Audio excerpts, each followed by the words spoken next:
भाइयों काफिर और स्पेशली मुल्हिदीन एक आयत पर एतराज़ करते हैं और इस्लाम के ऊपर ये कहते हैं कि जनाब वाला इस्लाम चाइल्ड मैरिजेस को प्रमोट करता है या जो है वो चाइल्ड मैरिजेस को अलाउ करता है, और वो सूरह तलाक की आयत नंबर 4 का हवाला देते हैं। भाइयों सबसे पहली बात यह है कि शादी का ताल्लुक ट्रेडिशन से, कल्चर से, सोसाइटी से होता है, ना कि मजहब से। और दूसरी बात यह है कि कुरान ने सूरह अन-निसा की आयत नंबर 6 में प्रिंसिपल बता दिया है, उसूल बता दिया है कि बच्चियां जब बलूगत को पहुंच जाएंगी तो उनका निकाह किया जा सकता है, यानी कि प्यूबर्टी लेवल जो है वो जो भी उसकी एज लिमिट है उस तक पहुंच जाती हैं तो उनका निकाह किया जा सकता है। तो आज भी मॉडर्न दुनिया में यही हो रहा है, यूके में, अमेरिका में और दीगर कंट्रीज़ में, कि प्यूबर्टी लेवल जो है वो उन्होंने एज लिमिट सेट की हुई है, कहीं 14 साल है, कहीं 16 साल है, कहीं 18 साल है। तो बहरहाल कुरान की जो आयत को पर वो एतराज़ करते हैं वो है सूरह तलाक की आयत नंबर 4।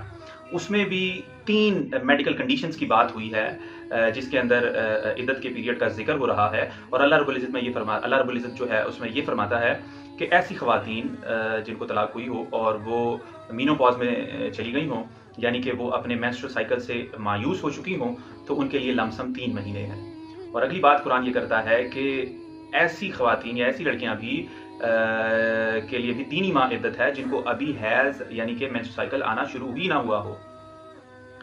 तो यहाँ पर वो एतराज़ करते हैं कि यानी कि किसी बच्ची का इस्लाम ने जो है जनाबे वाला 5 साल में, 6 साल में निकाह कर दिया और अब उसको तलाक भी हो गई और स्टिल जो है वो उसको अभी मेंस्ट्रुअल साइकिल भी शुरू नहीं हुआ और उसके लिए सजेस्ट किया जा रहा है कि 3 माह। देखिए भाई, बात ये है कि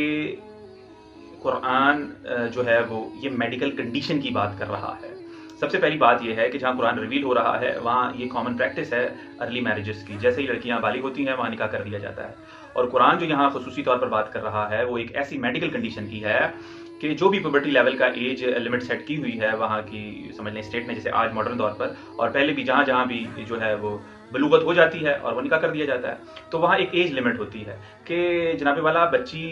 फर्ज कर लें 14 साल में अमूमन बालिग हो जाती है, लेकिन 14 के बजाय 16 हो गए, 18 हो गए, स्टिल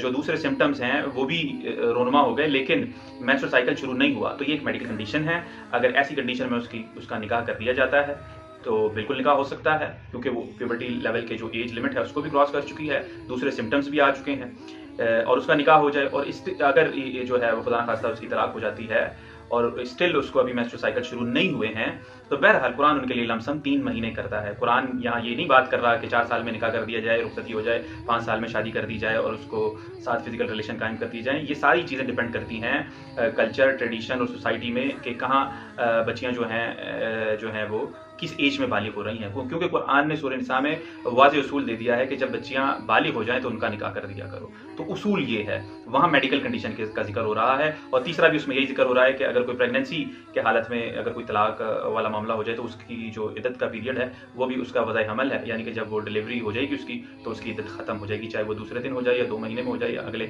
6 महीने में बाद हो जाए। तो बहरहाल उसकी ये तीनों एक मेडिकल कंडीशंस हैं। इस्लाम इसमें कहीं भी कोई ना प्रमोट कर रहा है और ना ही जो है इस्लाम क्या प्रमोट करेगा। वहाँ तो पहले ही अर्ली मैरिजेस का कॉन्सेप्ट और ये कॉमन प्रैक्टिसेस थी वहाँ पर जो हो रहा था, बच्चियाँ बालिग होती थी और वहाँ जल्द बालिग हो जाती थी और उनका निकाह कर दिया जाता था। तो बहरहाल ये काफिरों का एतराज़ है, वो सिर्फ एतराज़ ही है, उसका कोई ग्राउंड नहीं, कोई इखलाकियात उसके अंदर मौजूद नहीं है कि कुरान को उसके कॉन्टेक्स्ट के मुताबिक समझा जाए कि वो एक जगह से उठाया और दूसरी जगह अपना माना व मफ़हूम पहना दिया जाए।